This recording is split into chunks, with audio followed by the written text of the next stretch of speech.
સુરતના છેવાડે આવેલ સચિન હુજીવાડા ઇન્ડસ્ટ્રીયલ એસ્ટેટમાં બપોરે એથર કંપનીના વેરહાઉસમાં અચાનક ભીષણ આગ ફાટી નીકળતા સમગ્ર વિસ્તારમાં યુદ્ધ જેવી સ્થિતિ સર્જાઈ હતી. કેમિકલના જથ્થાને કારણે આગે જોતજોતામાં એટલું વિકરાળ સ્વરૂપ ધારણ કર્યું, તેના કાળા ડિબાંગ ધુમાડા 5 કિલોમીટર સુધી આકાશમાં છવાઈ ગયા હતા. આ દુર્ઘટનામાં કેમિકલના ડ્રમ, બોઇલર અને ગેસ સિલિન્ડરમાં એક પછી એક 30થી વધુ પ્રચંડ વિસ્ફોટ થતાં આસપાસની મિલકતના કાચ તૂટી પડ્યા હતા.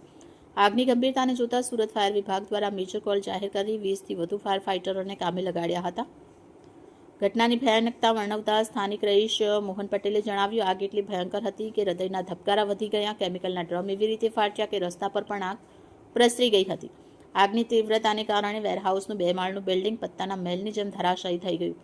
વેરહાઉસની બાજુમાં આવેલ ગીતા ટિમ્બર પ્લાયવુડ અને શક્તિ પ્લાયવુડ જેવી અન્ય 4 જેટલી મિલો અને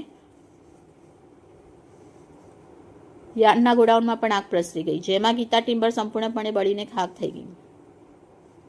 ફાયર ઓફિસર જયદીપ ઈસરાણીના જણાવ્યા મુજબ ઝેરી ધુમાડા અને અસહ્ય ગરમીના કારણે ફાયર જવાનોએ ઓક્સિજન માસ્ક પહેરી 4 કલાકની જહેમત બાદ આગ કાબૂમાં આવી. રિપોર્ટર ચેતન તરી, બુલેટ 26 ગુજરાત ન્યૂઝ, સુરત.